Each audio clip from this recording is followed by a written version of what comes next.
Okay, so everyone, ladies and gentlemen, my esteemed colleagues, it is my great honor to introduce our chairperson for the next session, which is headaches and orofacial pain. Uh, he currently holds the position of consultant in anesthesia and pain medicine and is heading the Department of Pain Medicine at CMH Rawalpindi. He is a supervisor and examiner for FCPS pain medicine. In addition to his clinical expertise, he has made significant academic contributions through various journals and conferences. Dr. Mudassir Iqbal. Sir, please. Our next chairperson is full-time pain consultant and clinical lead of pain management at Fremley Health. He is a course director of Society of Ultrasound Pain Intervention workshop at Royal College of Physicians, and he introduced Botox treatment for migraine and capsules and patches therapy for nerve pain. Dr. Mojir Baloch, please.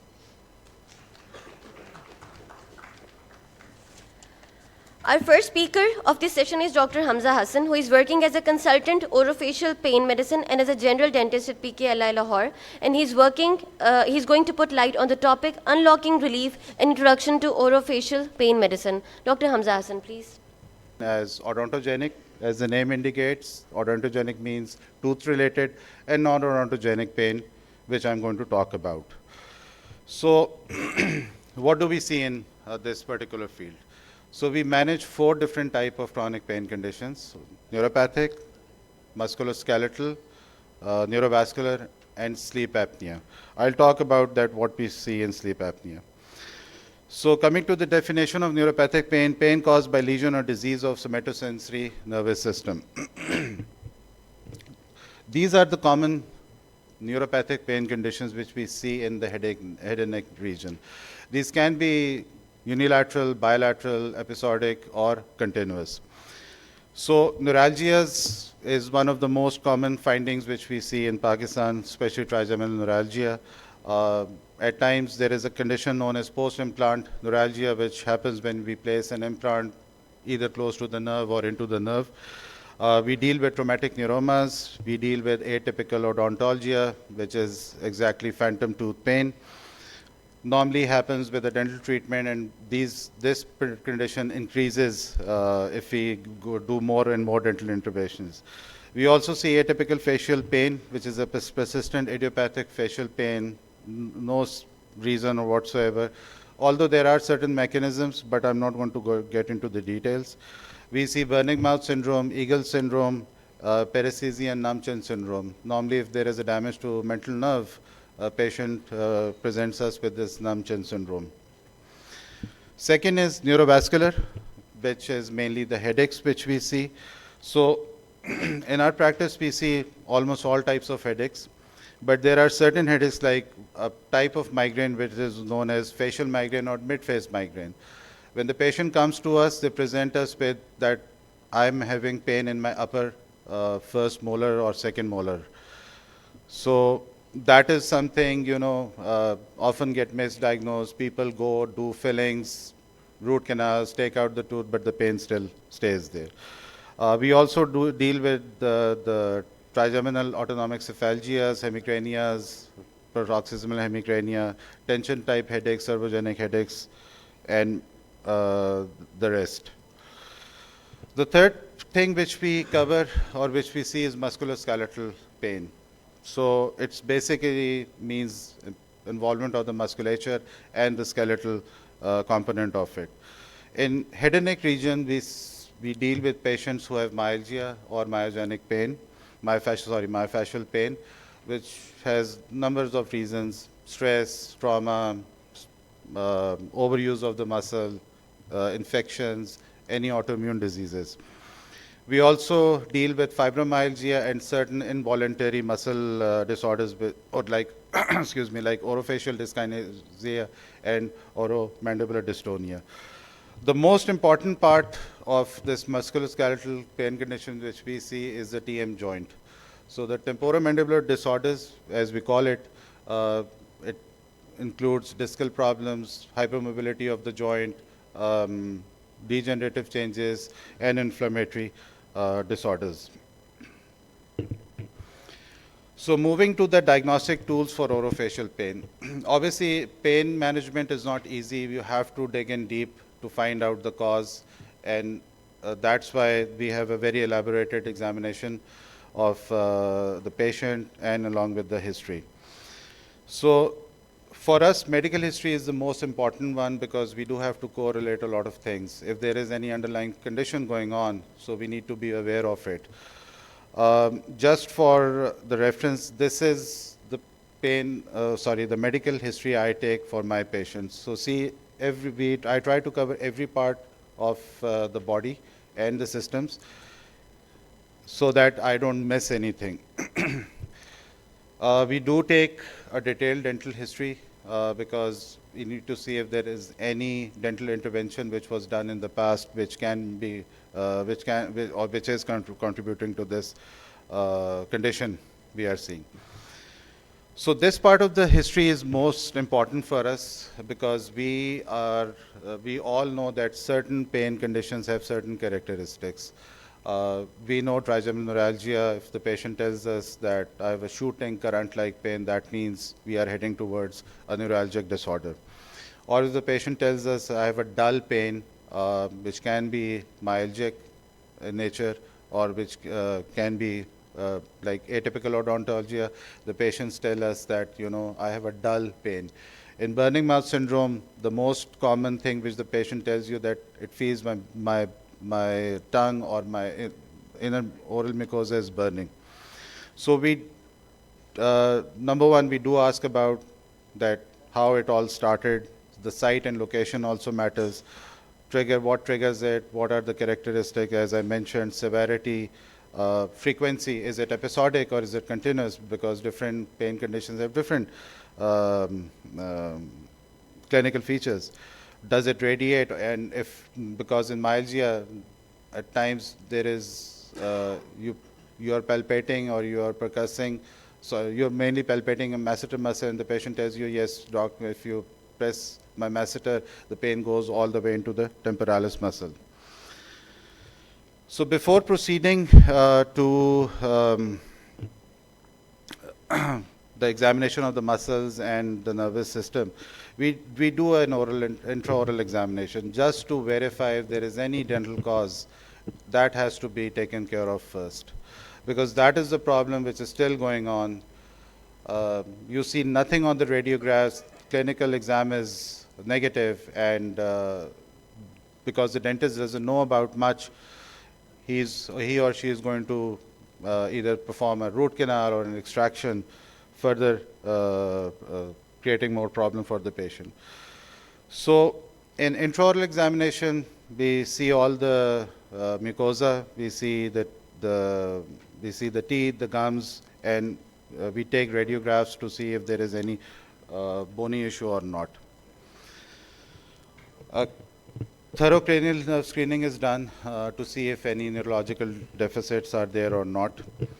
We do thorough muscle examination in which we palpate almost all of the muscles which are present in the head and neck region. TM joint examination is also a critical part of our examination, because we need to see if there is any deviation, deflection while the patient opens his or her mouth relates to a discal issue. If there is any degenerative problem, is there any click while the patient opens or closes his mouth? Is there any pain on palpation? Radiographs are also an integral part, because there are a lot of things which we can't see clinically, and we need to go through radiographs. For example, we need MRI, which is now gold standard in US, to see for patients of TN. We need to see whether if there is a cerebellar artery involved or if there is any tumor involved causing that problem. So the four common ones we use is CT, CBCT, MRI, and OPG.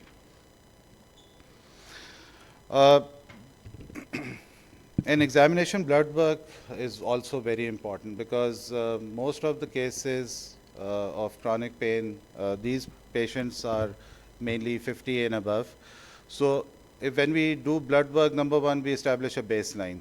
So we do CBC, we do LFT, we do renal profile to see if there is any problem, because there is a wide array of medications which we give to the patients. So we need to make sure that just by treating the symptom, we are not providing any other harm to the patient.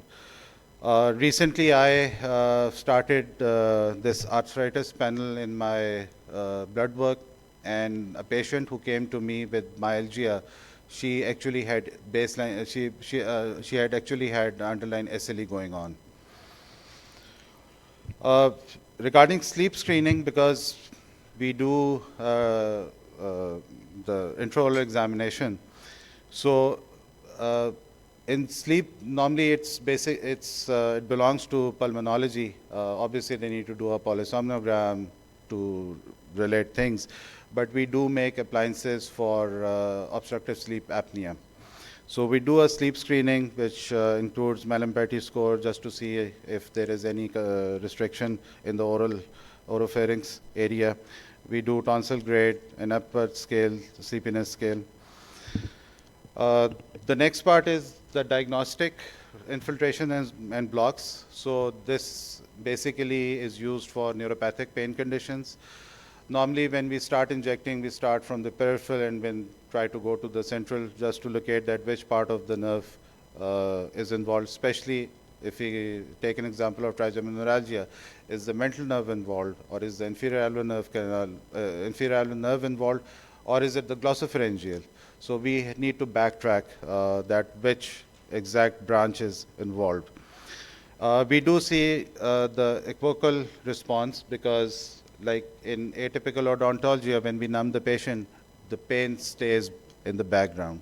So it helps us to diagnose what type of neuropathic pain condition the patient has. This is known as Zaguri or cold test. This was actually developed by one of our now faculty at Rutgers. She was a master's student over there. So this is especially useful for atypical facial pain or atypical odontologia.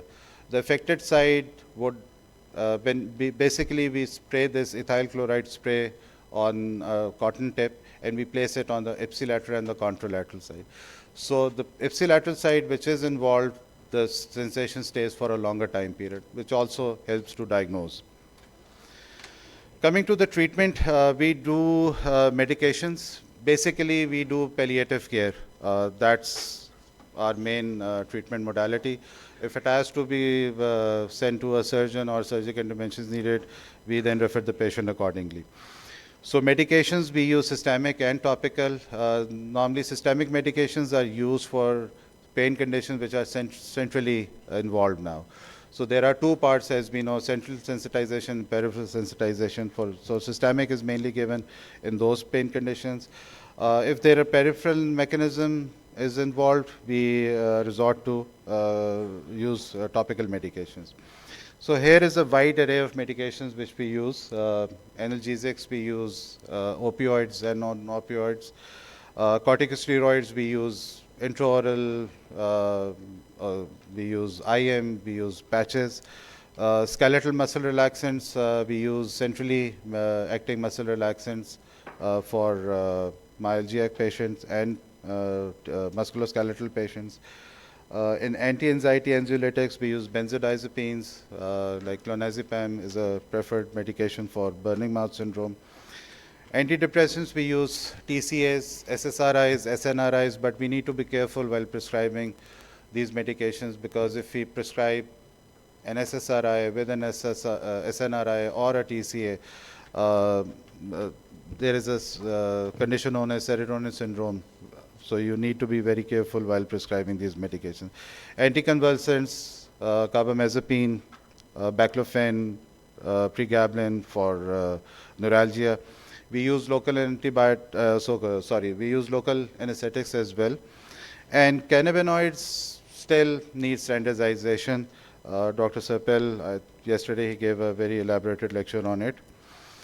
So this is the formulation which we use for topical or transdermal, topical and transdermal patch. It's a neurosensory stent, as you can see. So number one, topical helps in, there is research, there are papers which tells us that, it is a good thing for, or it is a good treatment modality for neuropathic pain conditions. Plus, we do avoid systemic side effects. And the last is vapor-coolant spray. This is also used as topical for muscle myalgia. The next one is injections. We use different type of injections as therapy as well. Intra-articular joint injections normally given for TM patients, especially who have developed osteoarthritis or rheumatoid arthritis.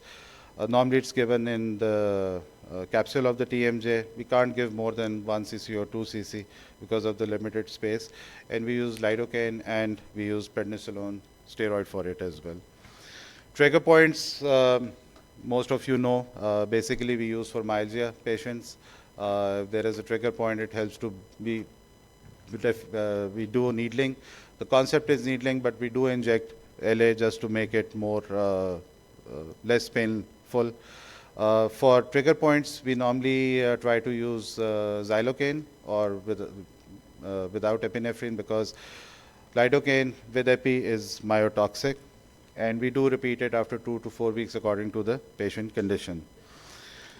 Certain nerve blocks, on the top is twin block, which we give for TMD patients. We block deep temporal and the mesenteric nerve. And for occipital neuralgia, supraorbital nerve, infraorbital nerve. Botox is also popular now for headaches as well for myalgia. There is another technique or injection which we give is temporal tendinitis. At times there is inflammation of the temporalis tendon which is inserting into the coronoid process. Intraoral appliances we give for TMD. Basically it helps to unload the joint and prevents inflammation. This is what we use for sleep apnea, because we have certain oral appliances which slightly advances the mandible forward, so it helps to it helps the patient to breathe. Certain guided injections are being given with the help of anesthesiologists to those muscles which we cannot palpate easily, and it and these injections are very much precise. The most important part of this presentation is the interdisciplinary approach. I think we have talked a lot about it. Being a dentist, I'm limited up till head and neck. Anything below, I need to refer the patients, because we need to work as a group now. The patient has been bearing pain, I don't know for how much long, because these patients, they are depressed, right? So we need to have this whole panel of physicians in order to help and to treat the patient. Supportive therapy, we have talked about counseling of the patient, patient education, psychotherapy sessions, CBT sessions, and you need to motivate the patient. Coming to the last slide, management OFP pain condition, easy or difficult? It is difficult. Right now, 40% is our success rate. Mechanisms are still not fully understood. And prognosis, if it's centrally sensitized pain, prognosis are poor, it takes more time. A lot of research from the microscopic to the macroscopic level is being done. For neuropathic pain conditions, we try to hold on to the future dental treatment unless until the pain is resolved. Here are the references. Thank you very much for the kind attention. I know I had to just browse through everything. It's been, otherwise it was a very long slide. Thank you very much. Our next speaker is Dr. Khawaja Shehryar Nasir, who is currently practicing in Shaukat Khanum Memorial Cancer Hospital and Research Center as an orofacial pain consultant. Assalamu alaikum. Good morning. So I'm going to be talking about burning mouth syndrome. That's one of the conditions that affects in the head and neck area, as Humza just pointed out. I don't have any disclosures for you. So burning mouth syndrome has been called multiple things in the past. We call it somatodynia, oral dysesthesia, glossodynia. However, now with the latest classification systems that are available globally, the term burning mouth syndrome is used. Throughout the talk, I will allude to it that I don't believe that this is a syndrome. It's more of a condition, but because of the sake of terminology and continuity of care, I will be using the same terminology that is used globally. So as I said earlier, burning mouth syndrome is a chronic neuropathic condition that is affecting the oral cavity. The name, as it says, has the symptomatology associated with it. Burning means burning is the sensation that the patient will complain of, and it affects the oral cavity. That's hence the name burning mouth. Because of its nature and how it presents itself, it's one of the most chronic as well as refractory conditions that we treat in head and neck. Unfortunately, we do not see a lot of success in these particular kind of patients, and I'll go over that later on as well. The other thing is that it's one of the rare pain disorders. It's not very common. Prevalence varies between 0.1 to about 5%, though there is discrepancy in reporting, and primarily that is because of the methodology that has been used or the population it has been studied on. For example, patients who are postmenopausal or are towards the more mature side of the population, they tend to have a higher prevalence of this condition than the younger population. The prevalence of this disorder is slightly more common among females than males. And one surrogate of how difficult this condition is, on average, it takes about 13 months from the onset of symptoms to the first diagnosis being correctly reached. The other thing is that in US, they found out that on average, a patient has to visit 3 separate consultants or physicians or different specialties before they are correctly identified with what kind of condition they have. So why is it so difficult to diagnose? As I said earlier, it is a rare pain disorder. It presents itself as a condition that can be, there are a multitude of conditions that can have that symptomatology, and I'll refer to that later on in the presentation as well. And then there is no test available as such. So there is no one blood test that one can do and then they'll get diagnosed with it. So it has to be based on a certain set of diagnostic criteria. As I said earlier, there are now classification systems available. So the one that I will be referring to is International Classification of Orofacial Pain. This got released around 2020, and it covers wide area of all orofacial pain conditions that affect the head and neck region. So what does this diagnostic criteria say? It says that patients should have burning pain in the oral cavity. Most of the patients will have burning pain, but even dysesthesia, which is the feeling that the oral cavity is raw, their oral cavity feels swollen, can be considered here as well. The other thing is that the pain has to be recurring. So it has to be there every day. It cannot be something that comes and goes. The oral mucosa should look perfectly fine. So there should be no local or systemic cause or justification for these particular symptoms. And then, as I said earlier, that there shouldn't be one of those. So when I was saying what are the different types of local causes that can cause these kind of conditions, so the list is quite extensive, and I've just put few on the presentation here. But for example, if you see this particular patient, patient had contact stomatitis, whereas this particular one had canker sore kind of a condition where they ended up biting on that lip. They all had burning pain, but that doesn't mean that they have burning mouth syndrome. Similarly, there are multiple systemic causes that can cause burning pain in the oral cavity.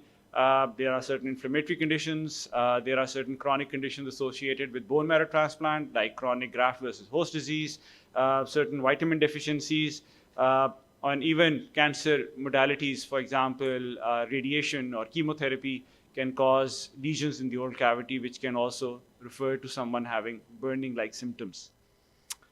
So, what's the pathophysiology?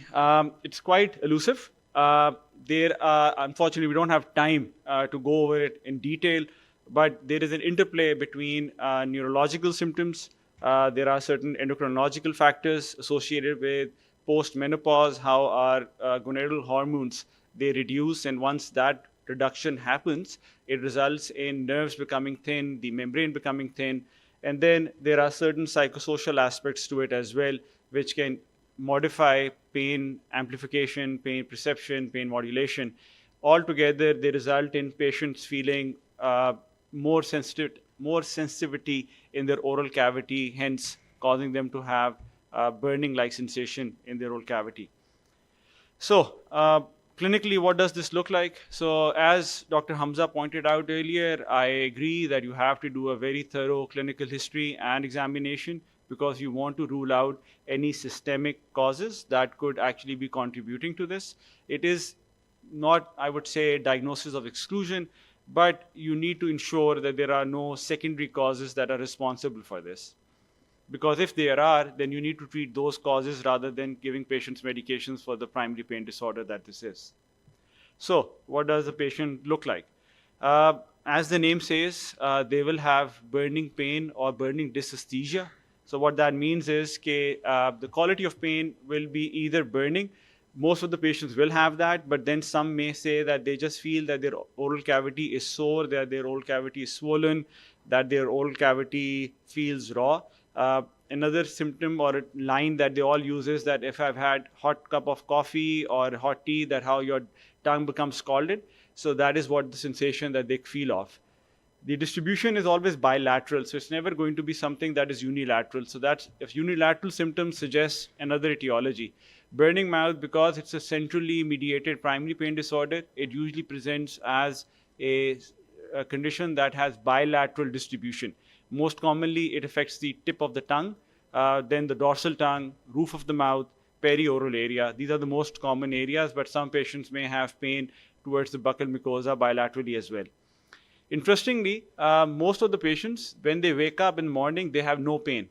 But after a few minutes to an hour or so, the pain intensity tends to start increasing, and then they will have a high intensity pain throughout the day.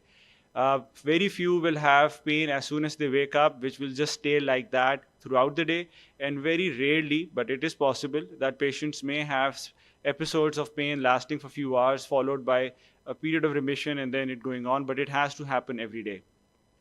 As I said, pain can be quite intense, and the intensity can reach up to 10 out of 10. And that is why it is considered as a debilitating condition for them. It does impact their quality of life. It has been shown that it tends to occur in concurrence with high prevalence of psychosocial issues such as depression, anxiety, and somatization. Modifiers, ice tends to help. Patients always say that they drink cold water or they suck on cold ice for relief. Eating something minty or flavored in cinnamon tends to exacerbate their symptoms. Spicy foods, hard consistency foods, foods that are hot at temperature, they tend to cause more pain than relief. Interestingly, the reason why it is considered as a syndrome, but we don't think it is a syndrome, is that it tends to come with a very high prevalence of neurosensory disturbances. So about 75% of these patients will have at least one of these three hallmarks, which is that they will either feel that taste alteration, which can be just phantom taste. They may feel that they have metallic taste in their mouth. They may feel that they have bitter taste in their mouth. Similarly, they may have a feeling of oral dryness. So when I say feeling, what I say is that when you look inside their oral cavity, you'll actually see there is pooling of saliva on the floor of the mouth. They will have a well-lubricated oral cavity. It will be moist, paying surface, shiny surface, which indicates that the saliva production is perfectly fine. However, they will feel that their oral cavity is dry. And then sensory alteration, which is that they may feel that the surface of their tongue feels like sandpaper, or they may actually complain that their bite feels off, or that their teeth have become too small or too crooked or too big. In reality, though, when you look inside the mouth, none of those symptoms are present. It's just that the perception that is going on, that gets modified, which causes them to have these kind of symptoms. And lastly, again, I just want to point out that the oral cavity will look perfectly normal. It should be a normal exam. They can have dental fillings, they can have crowns and bridges, but they should be within the normal limits, what the norms are. It shouldn't be something that should point out. There shouldn't be any lesions in the oral cavity. There shouldn't be any redness in the oral cavity, because then that would indicate that there is some sort of local or secondary cause responsible for them having these kind of symptoms. So, management. Well, there are no universally accepted guidelines available on this. I know we've talked about this multiple times for multiple pain conditions. This is true for this as well. There are no universally as such guidelines that you need to do A, B, and C as you're progressing. And I said earlier as well, okay, this is a very refractory pain condition. So now studies do show that only about half or even less than half of the patients will actually feel relief post-treatment. So this is a difficult condition to treat, but with our understanding getting better, I feel that hopefully in the next decade or so, we'll be able to find better outcomes in these particular patients. Primarily, the management relies on three things: pharmacotherapy, non-pharmacological agents, and behavior therapy. Pharmacotherapeutics are the mainstay, so majority of the patients are going to be treated by a pharmacological approach. Primarily, the mainstay is clonazepam, which is a benzodiazepine. So not all benzodiazepines work, just clonazepam has this structural advantage to it that goes and attaches to GABAergic receptors in our brain, particularly subunit 1 and subunit 2, where they are able to exert their effects, which result in patients experiencing relief. This can or should be used topically first. So in Western countries, we do have lozenges, mouthwash available of clonazepam. Unfortunately, in Pakistan, we don't have either, but we do have the tablets. And if you ask patients to suck on those tablets, and then they can just throw that out, that should be fine. We have had success with that.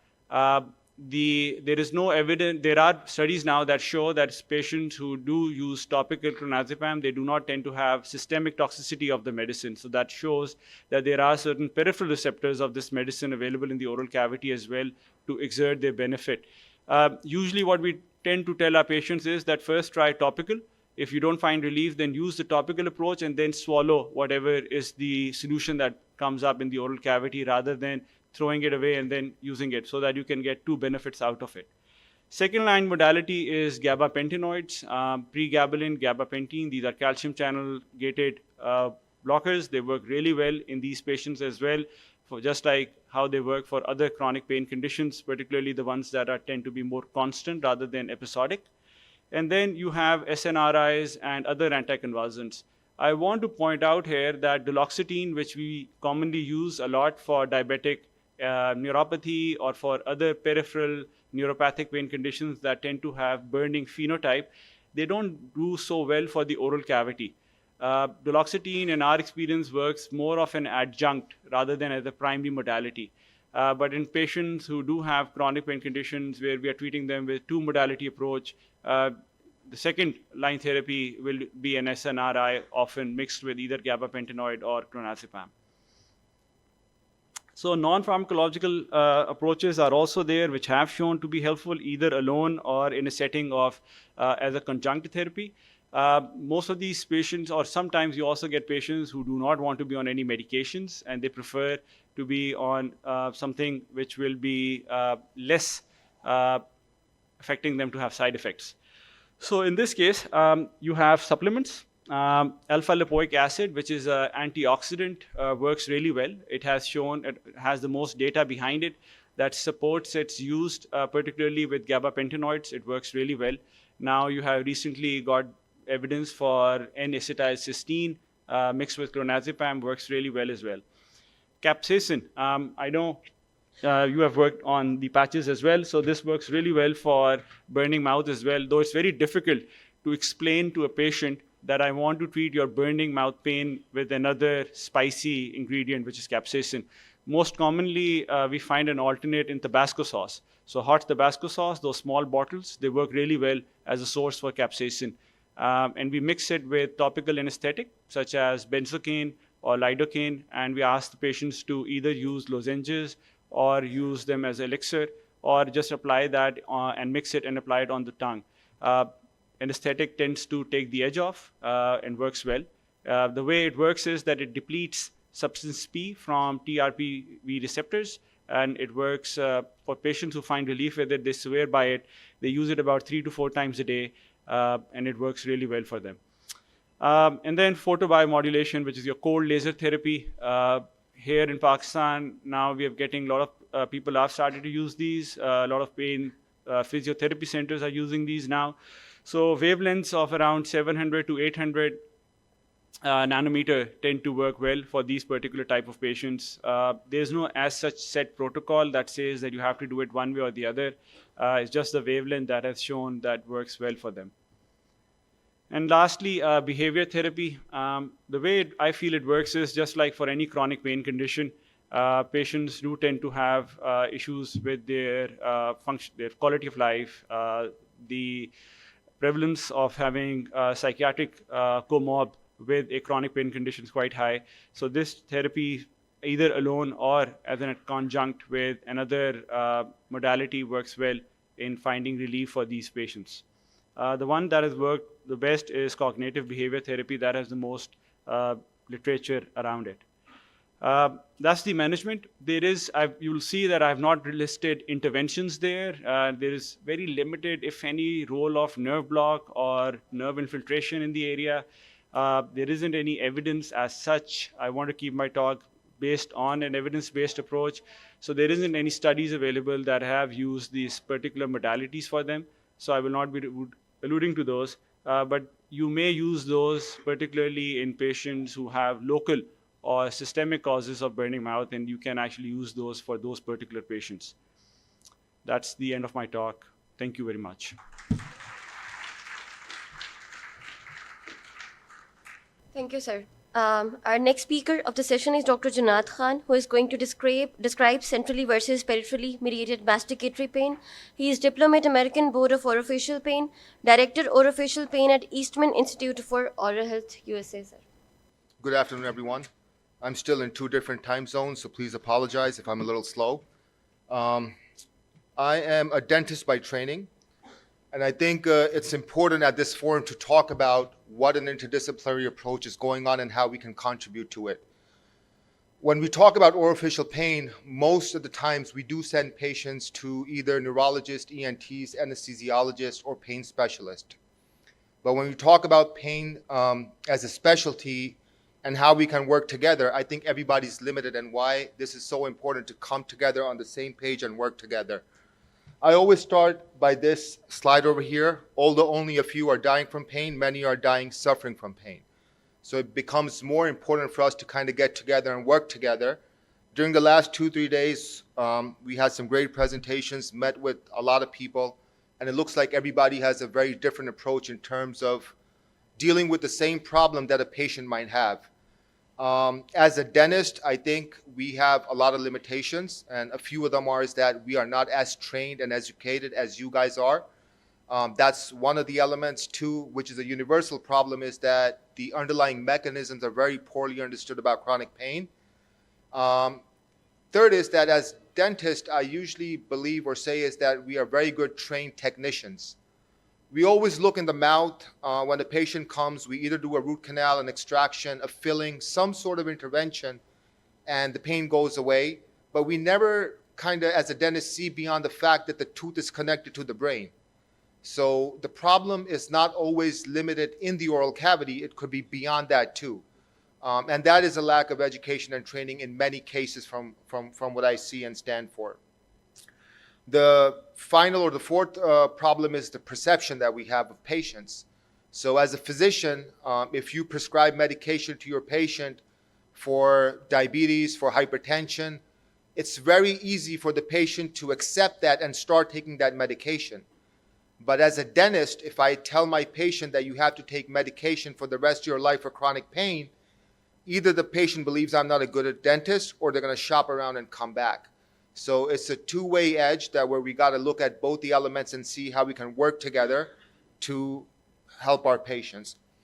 So this is the latest definition of pain by the ISP. It was updated in 2020. There were 6 more elements that were added to it. I'm not going to go into detail.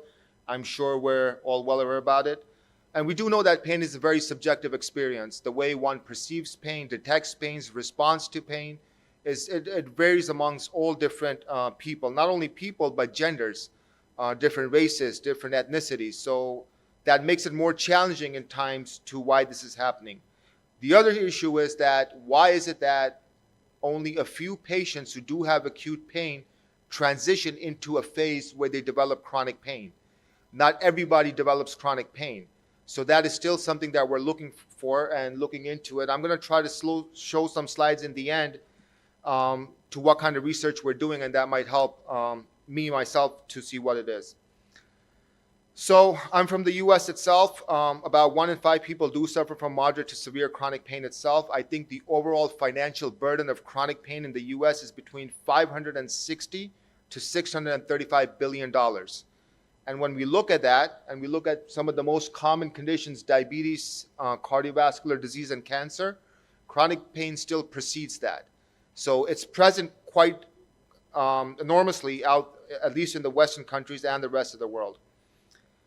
When we further dissected, about 3/4 of the patients, about 77% of these patients do have some sort of psychological element going on. Problems concentrating, sleep disorders, generalized anxiety disorders or whatnot. We're all well aware about that. And we need to make sure that we are able to distinguish between the prevalence of pain itself and the prevalence of disabling pain. So in this lectures over here, a lot of people spoke about back pain. 80% of the population will suffer back pain at some point in their life. But 7% of that population is what's going to develop chronic pain. So the distinguishing between what the prevalence of pain is and what is disabling is very important. So as a dentist, there's 2 reasons why patients go to a dentist. I don't think many patients like going to a dentist. The psychological impact or the experience when you hear about a dentist always comes to needles, pain, they're going to pull my tooth out, do something painful and traumatic.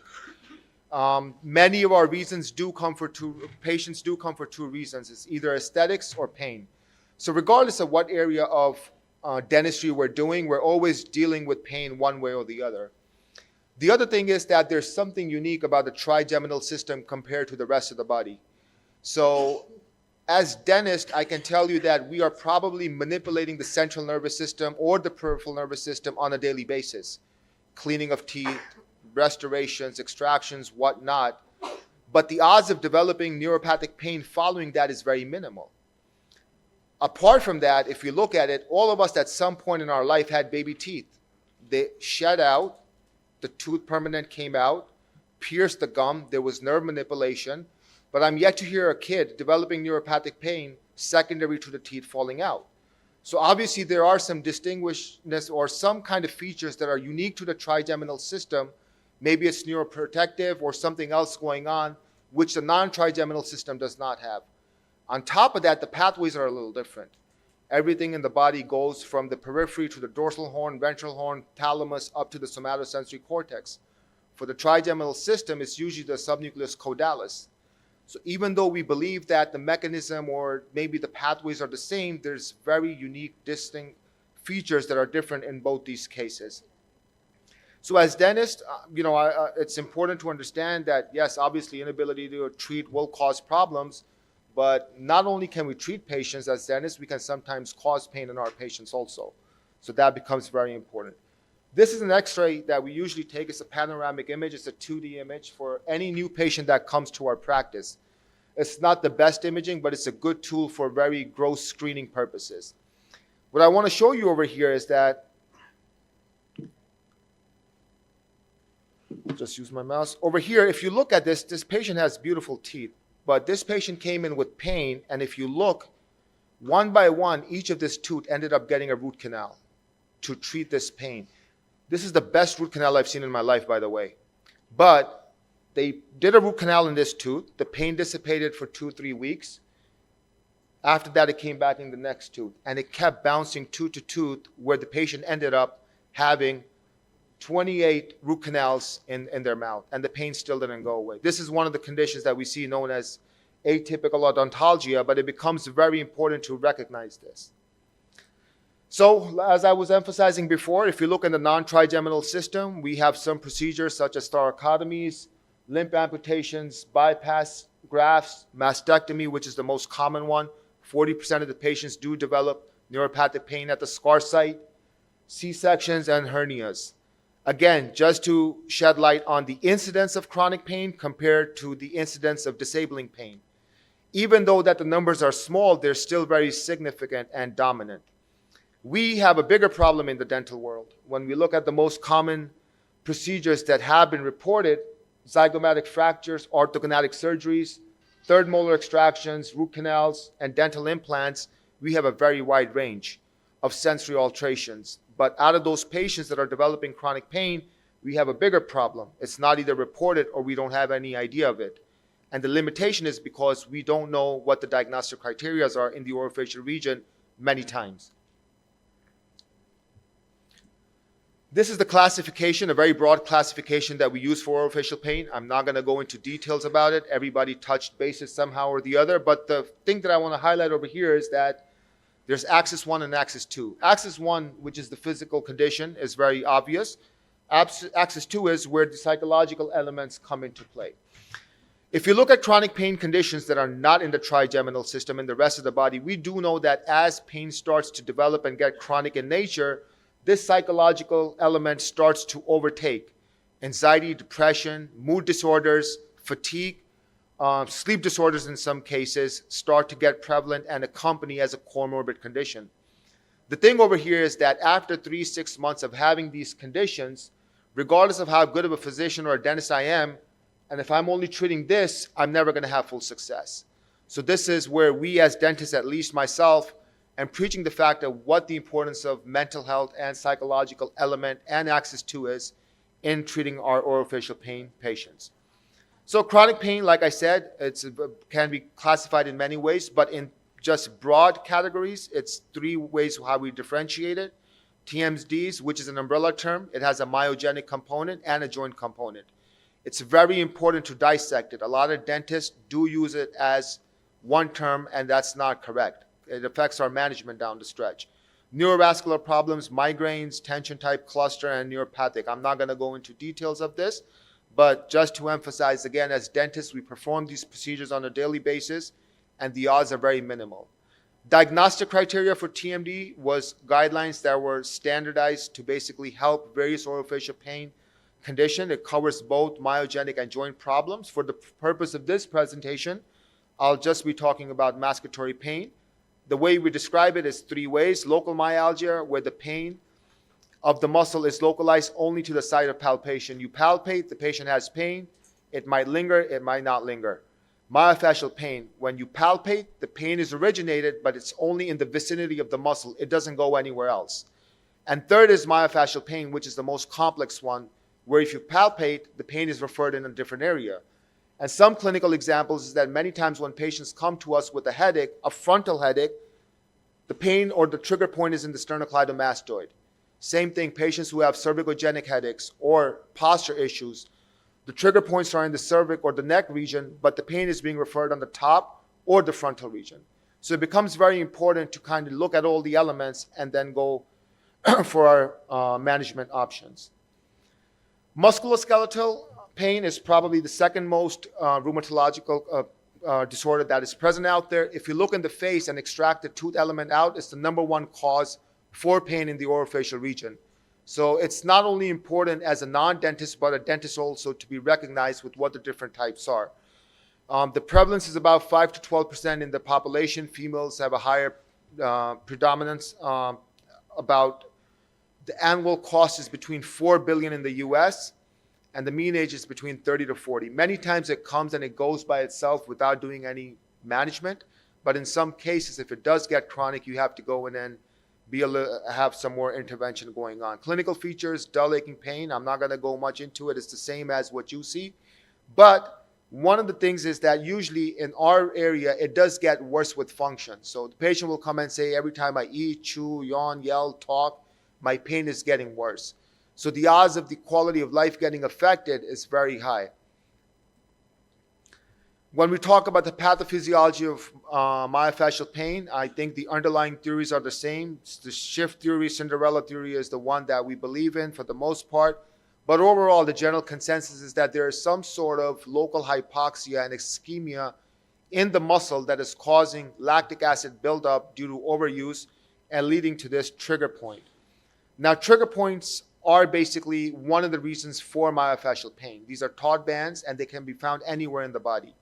It could be due to micro trauma, repetitive movements. In our case, many patients have clenching, bruxism, all these elements going on that can lead to that part. And we also want to see what the underlying cause for this clenching is. Many times it could be sleep-related disorders. Many times patients that are taking SSRIs or SNRIs, medications for anxiety, depression, ADHD, OCD, they have a side effect of nighttime clenching. And patients are not aware of it, and in many cases, not a lot of healthcare providers are aware of it. So you want to have a crosstalk between your physician and dentist to make sure they have oral appliances or whatnot. So when we talk about the management, it can range anywhere from palliative management, home care exercises, instructions, soft diet, in some cases muscle relaxants. Sometimes we do make appliances, like I said, for clenching and grinding. Again, that will not cure your clenching, but it will definitely help dissipate or take care of the side effects of clenching, which is excessive force, and distribute them equally. In some chronic pain patients, yes, we might send our patients for physical therapy, but usually they have more than one condition going on where we have to do it. Sometimes we do stretch and spray with ethyl chloride or fluoromethane, which is a cooling agent. It provides a spinal reflex, gives some transient ischemia, which basically helps the pain to go away, and we can have a full stretch, and that helps in elimination of the headaches and the pain itself. Trigger points are something that we use quite routinely. There's different theories out there for how you can use a trigger point with saline, with anesthetic, without anesthetic, acupuncture needles or whatnot. We usually use carbocaine without epinephrine, as it's myotoxic, to make sure we don't cause more problems. And again, it can work not only in the local site, but have some more effects. Some things that we do different now is that if a patient comes and has multiple trigger points, it might be very unpleasant for a patient to get 5, 6 different shots in the face. So we do the masticatory nerve block, where you go in with the needle, and you basically, instead of injecting multiple areas, you go right here, this little depression. If you just, with your finger, palpate over here, open your mouth a little bit, you'll feel it. It's a depression between your condyle and your coronoid. We inject 0.5 ml, and the analogy over here is that you're shutting off the system. If your computer or phone is acting funny, that's what you do. You shut it off, reboot it. And it's been shown that a few reboots are good enough for you to kind of reverse that. And when we compare the traditional treatment options that we have, from oral appliances to trigger point injections to masticatory nerve block, not only does it have an immediate effect, but it has a sustained effect for up to 2 weeks. And more of this is being used. There's a separate technique known as twin block that we use, where if the temporalis muscle is involved too, we go laterally through the zygomatic arch and inject our patients. This is a case of a patient that came to us, 43-year-old. She had pain in the lower jaw, constant background pain and sensitivity in her teeth. I'm going to cut it short because of time, but she ended up having a root canal on her lower incisor because of the pain. Eventually, after 3 months, they took the tooth out, took the next tooth out too. So now a 43-year-old young woman is living aesthetically without 2 teeth, but the pain never went away. We took her medical history. She had IBS, arthritis, generalized fatigue, and body pain. Everything else was good. Some menstrual migraines, but they dissipated as she aged. Poor quality of sleep. Her Mallampati was 2. She did have some snoring issues, for which we referred her. Later on, on our examination, to make it short, we found that she had a trigger point in the digastric muscle, which has the ability to cause sensitivity in the teeth, and she ended up losing 2 teeth for some reason that she did not need it.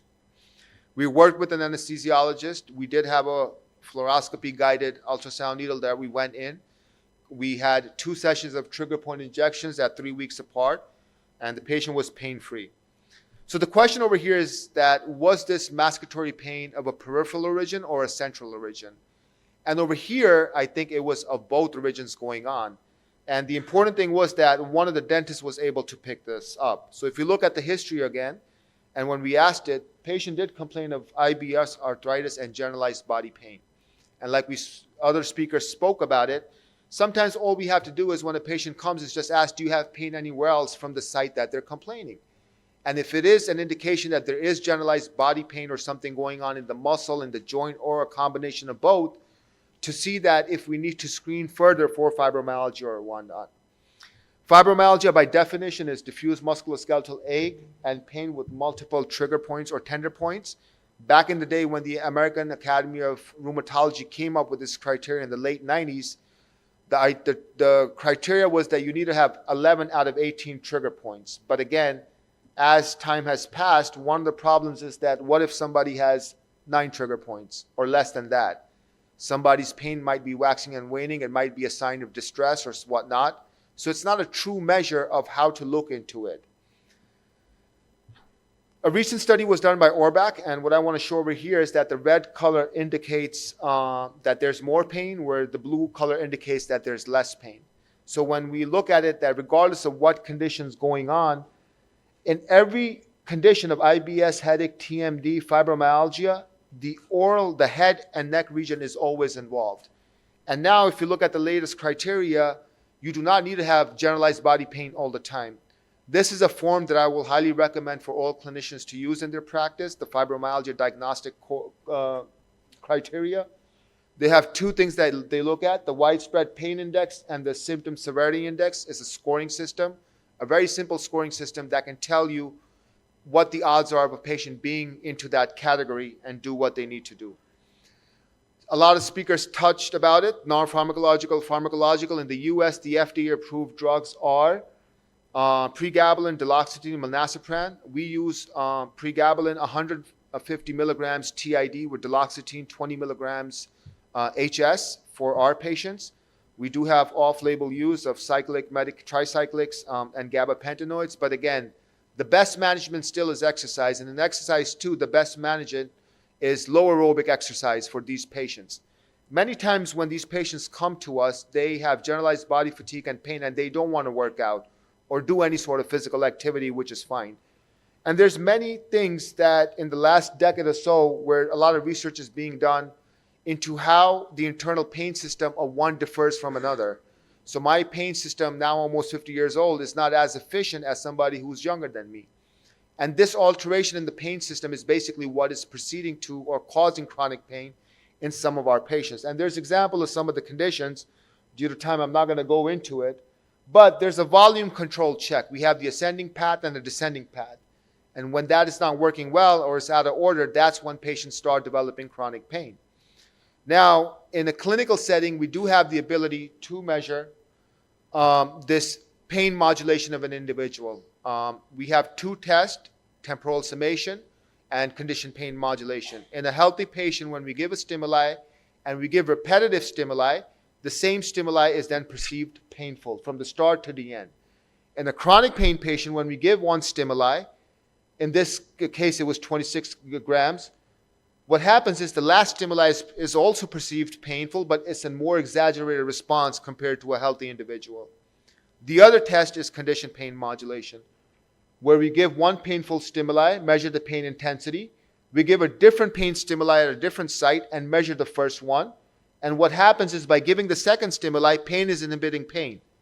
This one is reduced. In chronic pain patients, when we give the first stimuli, they experience it, but the nervous system is not able to reduce this pain. So the playing field is not even in patients who are healthy versus chronic. So I'm not going to go into detail of this because of the limitation of time, but what we're doing now is that we're basically able to predict what the pain modulation system of an individual is before they get management. So that it could be either good or it could be bad. And what we see over here is that based on that, we are now giving medications. So for example, patients who have a bad modulation system and are males, duloxetine is working better in those patients. Females, gabapentin is working. So our idea over here is to basically give medications preemptively to these patients who have a bad modulation system, make them into a good modulation system, and then go for surgical procedures. So this is my last slide. This is the blue area is where somebody will have surgery or some sort of intervention. They will develop pain. The pain will resolve. The patients that are at risk fall in this category. They have trauma or surgery or intervention. They develop pain and the pain persists. So our goal is to basically come in this area somehow, make these patients come into a lower risk group by altering their pain modulation and see that if they develop less chronic pain in the long run. So I will conclude with that. This is my team, and thank you.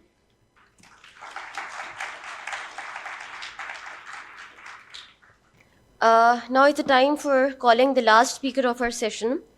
who is an absolute pleasure to have. He's going to talk about alcohol neurolysis of trigeminal ganglion, a safe and cost-effective technique for low-resource setting.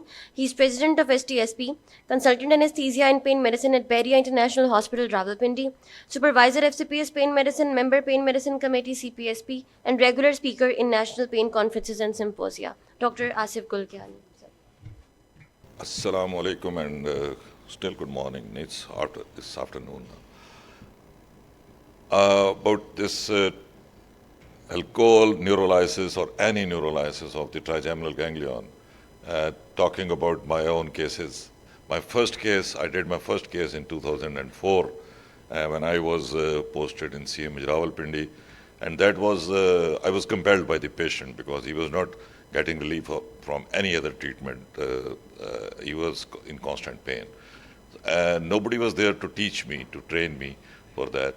And because nobody else was doing in anesthesia, or we heard that one of our neurosurgeons was doing it well. He was a senior one, but he always used to do it in a closed room, and he would not let even his interns have a look on it, that how is he doing it. So alcohol was used out of compulsion, not as an option, because that was the only available modality with us.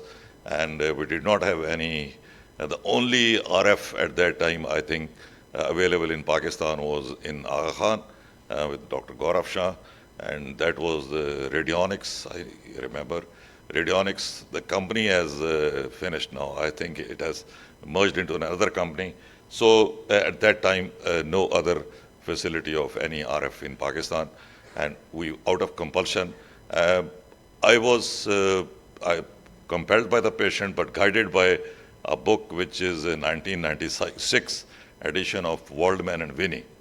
So he has elaborated this whole issue of trigeminal neuralgia and even the technique. And initially I did it in the blind method, which is usually described in our books, pain and anesthesia, but that could not work.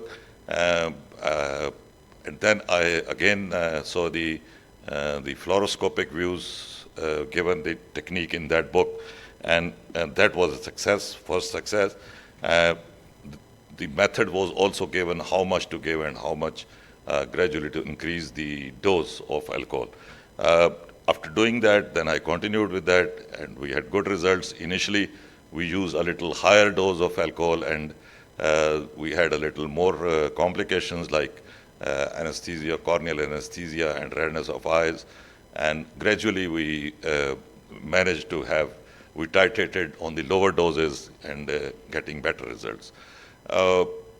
In 2011 or 12, I think, I had enough confidence, and probably I was the only one doing in Army. That's why I was given this task to give a ganglion block to the then Army Chief's mother.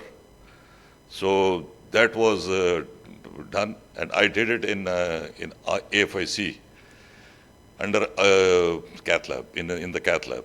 We did not have a simple, and initially we had some problem with the cath lab setting it, and then later on it was a success. We did not, I still remember that I had given just 0.2 ml of absolute alcohol, and there was no numbness, and there was good relief for about 5 to 6 years.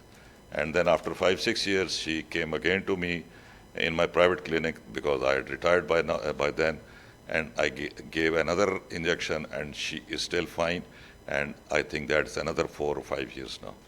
So that was my journal. I've done around more than 300 cases. Today, this is the sequence. We'll go a little bit of history, anatomy, etiology, and treatment in vogue, what is possible, reported complications by generally by the ganglion block, by other treatments, procedures, as I do it, as video of about, it's about 3 minutes, not 5 minutes. Then the results, and a discussion a little bit, and then conclusion. So I'll try to finish it in 20 minutes. We know that the first ganglion block with alcohol was given by Hartel in 1912. And then the techniques evolved, radio frequency leading, and it was invented in 1965 for this, and then Atkinson did the retroglycerian glycerol injection in 1981. We know trigeminal is 3 branches, V1, V2, V3. It originates from the mid-lateral surface of the pons and the sensory ganglion. It resides in the Meckel's cave, which is actually the target of our procedure. When we go, we enter the Meckel's cave in the middle cranial fossa. There are other structures which we have to be careful about, because there is cavernous sinus there is inferior surface of the temporal lobe of the brain, and then the brain stem posteriorly. So the procedure has to be done very carefully, always guided, and then we should be very careful about the tip of the location of the needle, location of the tip of the needle. So we have to enter the foramen ovale, and first we encounter the mandibular branch of the trigeminal nerve, and which then divides into the other branches, because the foramen ovale mandibular branch exits through the foramen ovale. And then there's a Meckel cave, which can be accessed percutaneously. The causes, there is a classical trigeminal neuralgia, which is of the neurovascular compression of the main root, the nerve root, maybe an artery which becomes more the pressure in the artery, or the artery becomes more tense because of the wall becomes tense, or just the artery is tense and it presses upon the nerve. Secondary, which is due to other causes, which one of the causes may be a root extraction of the alveolar branch, or it may be some cancer, some tumor in the CP angle is also one of the causes. We should rule out before going for any procedures, and we should make sure that there is no other cause. Multiple sclerosis is one of the causes of the secondary one. It may be idiopathic. There is no cause, no neurovascular compression. There is no other cause, but still the pain is there. It's trigeminal pain. Treatment modalities include pharmacotherapy, rhizotomy, microvascular decompression. The first line treatment is always the medical, which is carbamazepine. There is no randomized control trial have been yet established which compare these interventions to assess the efficacy.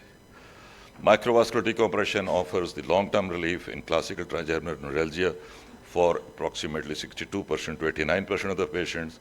However, these ablative procedures like radiofrequency ablation and glycerol neurolysis have also shown similar efficacy in this patient population, which is 26% to 82% and 19% to 58% respectively.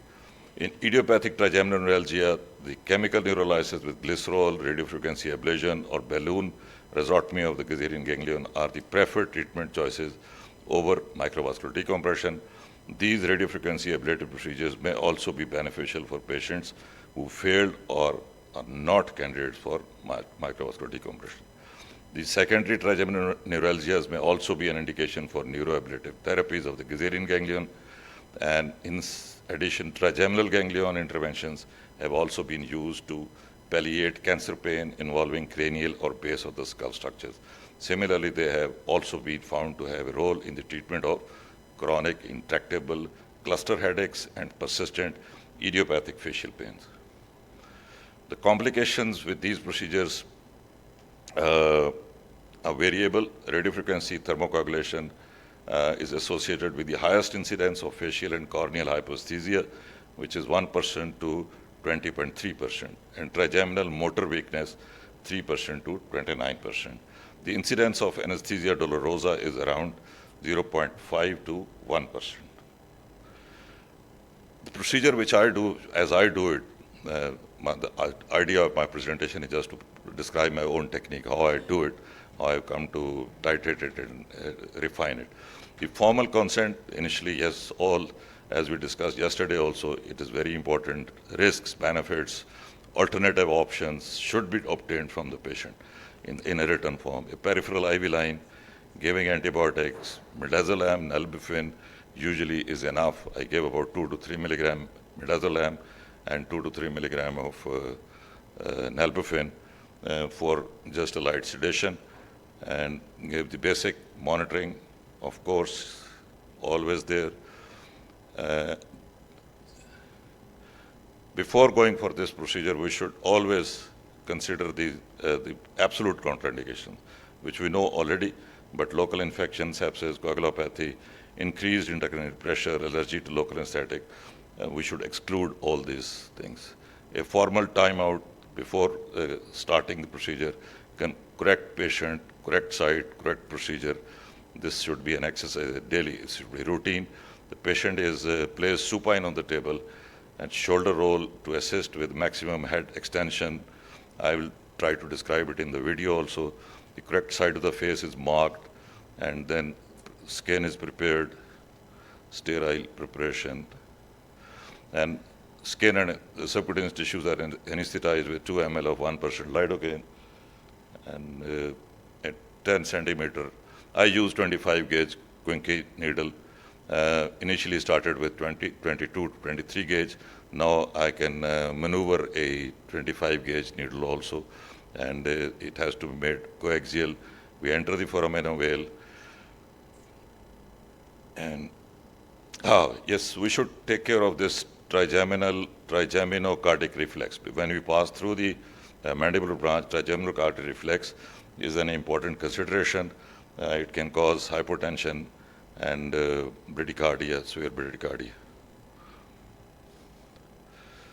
So on lateral fluoroscopic imaging, we should get on sagittal. The target is, so this is the clivus, this is our target area. This is the fossa, pituitary fossa.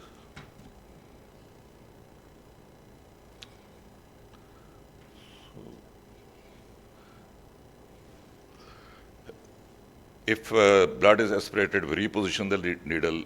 If CSF is aspirated or not aspirated, even if not aspirated, and we are at the right place, we attach a 1 ml insulin syringe, as Dr. Mojir showed us yesterday also, and we give 0.1 ml of contrast, which is omnipaque in my case, and after that, once it's confirmed that we are at the right place within the Meckel's cave or the cistern, and then we start giving the absolute alcohol, which is 0.1 ml initially, and then we wait for about 1 minute, and then start comparing the two sides for the sensation, using a pinprick or a needle.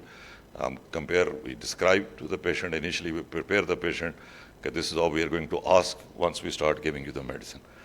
And once there is a sensory loss is significant, we stop giving this 0.1 ml additions of alcohol.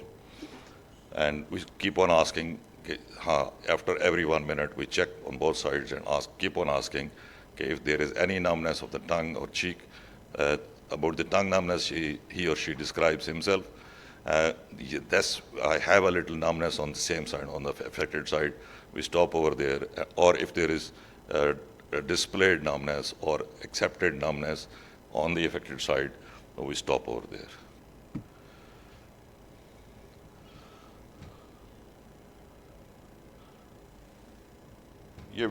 This video is also available on the YouTube in my channel.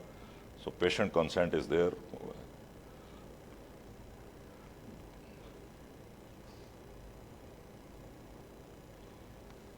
ये रुकेगी कैसे? रुकेगी तो नहीं, तो चली जा रही. This is foramen veil, this is our target, lateral part of it. The medial part is more V1, the mid is V2, and the lateral part is V3. Pituitary fossa, clivus.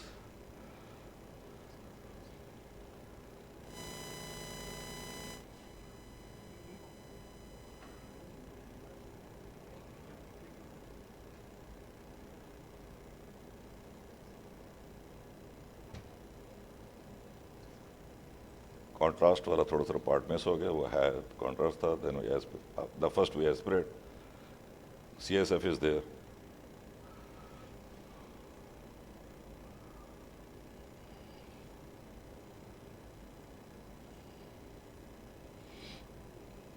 CSF may or may not be there. Even if you are confirmed without CSF, we are sure that you are. Initially, I used to withdraw the needle when there was CSF.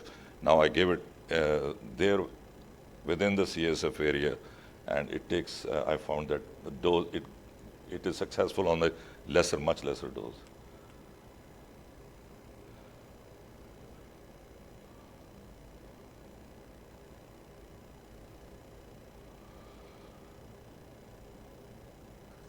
It's a 25 gauge needle.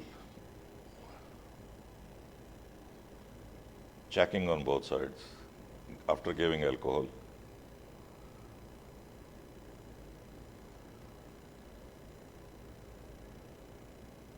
अभी इस तरह दर्द नहीं है, ठीक है। अब हम उसको 0.1 ml और दे।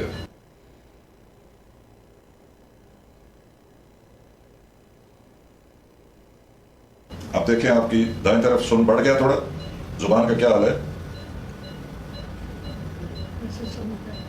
पहले से ज्यादा सुन हो गई या उतनी है? अच्छा, सुन हो रहे हैं? ओंठ सुन हो गया है? नीचे वाला या ऊपर वाला या दोनों? दोनों हो गए? अच्छा, ठीक है। यहाँ टच करने से, यहाँ लगाने से पता लग रहा है? यहाँ पे? यहाँ लग रहा है? यहाँ पे? अच्छा, ठीक हो गया। ये बताइए, यहाँ पे लग रहा है और यहाँ पे कम लग रहा है, ठीक है। अच्छा, आँख खोलें जरा, खोल के रखें, बस खोल के रखें, उधर देखें, उस तरफ, उस तरफ। Checking the pari reflex, हल्का सा, it's usually a bit reduced, but it should be there. बस हो गया।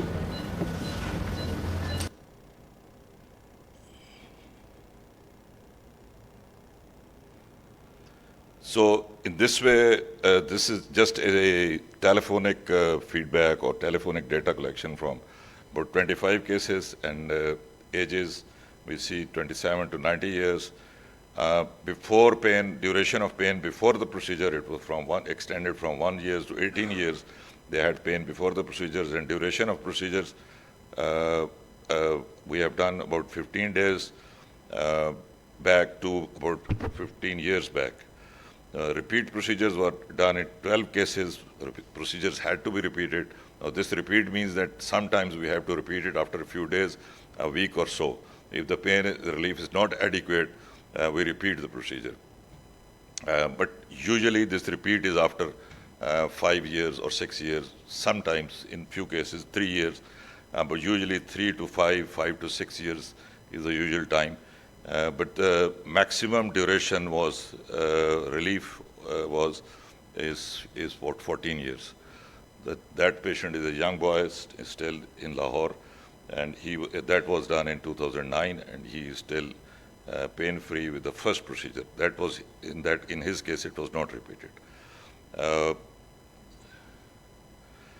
Pain intensity, good pain relief in 60% of the cases. Mild pain still exists in about 20% of the cases. There is moderate pain in 12%, and overall we see that this about 80 to 90% are quite free of pain, and they are quite satisfied. Severe pain in just 2 cases. One is 10 by 10 pain intensity, and the other is 7 by 10. This first patient who has 10 by 10 intensity, he was given a block 5 years ago, and he needs to repeat this block. Initially, he had a relief, and due to some reason, he's unable to come, because most of the time they come from other cities. He's unable to come, or he does not want to, whatever the reason. Procedure years, the second case, this was done 3 years back. He's taking medication. He need a revisit, but his satisfaction level was just satisfied. He was not much, the other one was not satisfied at all with the treatment. Duration of relief after the first procedure is from about 3 months to 14 years. The last case was done about 3 months ago. But complications: face numbness in 60%, no numbness in 40%, mild. Face numbness is mild in all the cases. Tongue numbness, mild numbness in 36%, no numbness in 64%. Eye numbness or itching, mild in 12%, no numbness in 88% of the cases. And medication after the procedure, in some patients, some medication in about 20% of the cases, no medication in 80% of the cases. Patient satisfaction, highly satisfied 64%, just satisfied 28%, not satisfied 8%. And this is the only systematic review I could get, and this is a recent systematic review of about more than 500 cases, but this duration extended from 1955 to 2019. And in this, the pain relief was 82% with alcohol, and facial numbness in 44%, corneal numbness in 24% cases, and dysesthesia in 14.5% cases. On the basis of this telephonic review of about 25 cases and an experience of 20 years with alcohol neurolysis of trigeminal ganglion in more than 300 cases, it can be safely suggested that alcohol neurolysis, if used appropriately, is a safe technique for a prolonged relief of trigeminal neuralgia. It is highly cost effective compared with microvascular decompression, and radiofrequency lesioning as no expensive equipment or complex procedure is involved. It is done as a day care procedure in fully conscious patient. Duration of relief is much better than the radiofrequency lesioning, which is usually, in our experience, our own colleagues, what they are doing, and also published around 2 years, 1.5 to 2 years. This is the experience of Dr. Gauhar also. She says just about 1.5 साल 2 साल से ज़्यादा नहीं निकलता. And compare with microvascular decompression. Microvascular decompression does not give relief permanently. After microvascular decompression, which is major surgical procedure, relief is usually about 5 years, 5 years, 6 years. So in that way, this alcohol relief is comparable with MVD. The dose or volume of alcohol is titrated according to the patient response, so pain relief achieved by the end of the procedure. Table pay patient, the patient is relieved of pain on the table. In radiofrequency lesioning, thermocoagulation is done under local anesthesia or general anesthesia, propofol for a short time, according to a set protocol. The protocol is set: temperature, how much temperature, how much time is to be given, that is according to a set protocol, and the actual relief is comes on the second day. Patient can report it actual relief on the second day or after a week. So we cannot customize according to the patient, whereas in the alcohol technique, which we can customize. If the patient needs a little higher dose, we give a little higher, and if the need is good on lower dose, that's what is required. So rate of complication is very low if correct technique of needle placement and titration of alcohol is done meticulously. The smallest bore cannula for RF lesioning now is 22 gauge, whereas alcohol neurolysis can be easily done with a 25 gauge Quincke. RF cannula is much expensive to spinal needle. RF lesions is not, the lesioners are not readily available in even bigger medical centers in developing countries. In Pakistan, we know is available only on a few centers, whereas we can do this technique in every way, in every other place. So alcohol neurolysis of Gazerian ganglion is the most practical, suitable technique for the developing countries. Thank you so much. I thank Faculty of Dentistry for sharing their extreme experiences for orofacial pains and introducing us a new specialty of orofacial pain as a subspecialty from orofacial from dentistry. And also Sir Kiyani for chemical neurolysis of a specific aspect of neuropathic aspect of Gazerian ganglion, experience of their 300 cases. Is there any question from the audiences?